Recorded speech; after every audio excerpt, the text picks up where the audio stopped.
আমরা আজকে ঐক্যবদ্ধ হয়েছি। পুরো জাতির প্রতি আমাদের আহ্বান, আপনারা ঐক্যবদ্ধ হন, ইনশাআল্লাহ বিজয় আমাদের সুনিশ্চিত। এদেশে আওয়ামী লীগ এবং তার দোসর জাতীয় পার্টি সহ যারা অন্যায় করেছে, গণহত্যা চালিয়েছে, তাদের আশ্রয় প্রশ্রয় কোনো দল দিবে না। আমাদের কার্যালয়ে কিভাবে হামলা চালানো হয়েছে, আমাদের কার্যালয়ের সামনে যে একটি প্রেস ব্রিফিং ছিল, সেই প্রেস ব্রিফিং চলা অবস্থায় গণ অধিকার পরিষদের সংগ্রামী সভাপতি নুরুল হক নূর সহ প্রায় শতাধিক নেতাকর্মীর উপরে পুলিশ এবং সেনাবাহিনীর যে যৌথ হামলা, সেই হামলার বিষয়ে আজকে এই সভা থেকে তীব্র নিন্দা এবং প্রতিবাদ জানানো হয়েছে। একই সাথে নুরুল হক নূরের সুস্থতা সবার পক্ষ থেকে কামনা করা হয়েছে। এইটা আমাদের সবার ১ নং বক্তব্য। আমরা আরও যে বিষয়ে সিদ্ধান্তে উপনীত হয়েছি, আগামী ৪৮ ঘন্টার মধ্যে বিচার বিভাগীয় তদন্ত কমিটি গঠন করতে হবে। সরকার ইতোমধ্যে বিচার বিভাগীয় তদন্ত কমিটি গঠন করার আশ্বাস দিয়েছেন, ঘোষণা দিয়েছেন, কিন্তু এখনো পর্যন্ত সেই কমিটি গঠন করেননি।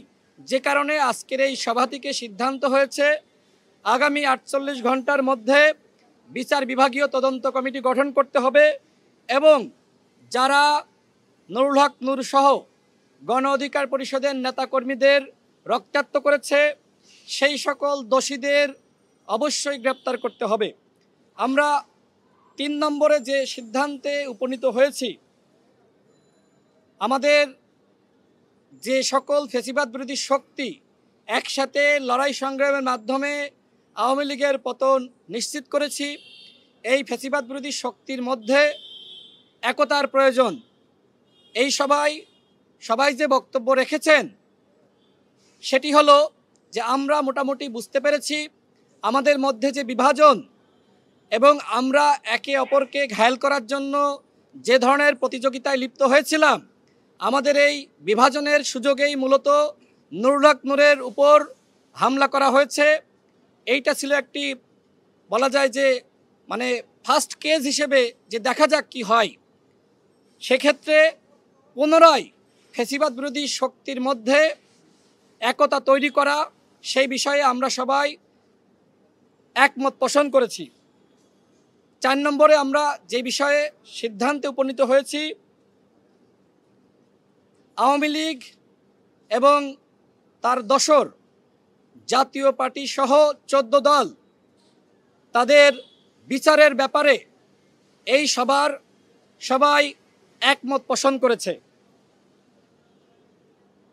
৫ নম্বর, নুরুল হক নূরের উপর এবং গণ অধিকার পরিষদের নেতাকর্মীদের উপরে যে হামলা হয়েছে তার প্রতিবাদে শহীদ মিনারে একটি সংহতি সমাবেশের আয়োজন করা এবং সেই সমাবেশে আজকের এই সমাবেশে উপস্থিত ২২টি দল তারা থাকার ব্যাপারে একমত পোষণ করেছে। অর্থাৎ শহীদ মিনারে যে কর্মসূচি হবে সেই কর্মসূচি হবে ফ্যাসিবাদ বিরোধী শক্তির কর্মসূচি।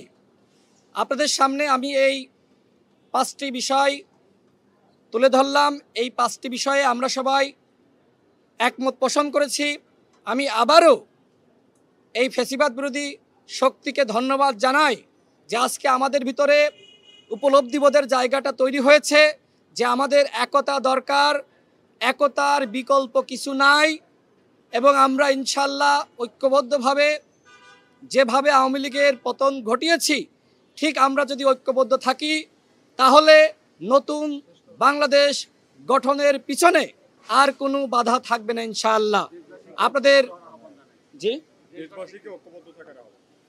আজকের এই সভা থেকে আমরা যে আলোচনা করেছি পুরো জাতিকে ঐক্যবদ্ধ থাকতে হবে এবং একই সাথে নুরুল হক নূর এখনো পর্যন্ত হাসপাতালে, আমাদের অসংখ্য সহযোদ্ধা হাসপাতালে, আপনারা সবাই তাদের জন্য দোয়া করবেন। আমি আবারও আন্তরিকভাবে দুঃখ প্রকাশ করছি যে সিনিয়র নেতৃবৃন্দ আমার পাশে এবং পিছনে আছেন, তারপরেও আমি আপনাদের সামনে আজকের এই সবার সভাপতি হিসেবে এই বক্তব্য পাঠ করে শোনালাম। এটি শুধু আমার বক্তব্য না, এই বক্তব্য আমাদের সবার বক্তব্য। আমরা এখন হাতে হাত তুলে আপনাদের সামনে একটু জাতিকে দেখাতে চাই যে আমরা ঐক্যবদ্ধ, পুরো জাতি ঐক্যবদ্ধ হন। আমরা আজকে ঐক্যবদ্ধ হয়েছি, পুরো জাতির প্রতি আমাদের আহ্বান, আপনারা ঐক্যবদ্ধ হন। ইনশাল্লাহ বিজয় আমাদের সুনিশ্চিত। এদেশে আওয়ামী লীগ এবং তার দোসর জাতীয় পার্টি সহ যারা অন্যায় করেছে, গণহত্যা চালিয়েছে, তাদের আশ্রয় প্রশ্রয় কোনো দল দিবে না। নতুন বাংলাদেশ গঠনের পথে আজ থেকে আমাদের অগ্রযাত্রা শুরু হলো। মহান আল্লাহ রাব্বুল আলামিন আমাদেরকে কবুল করুক, আমিন।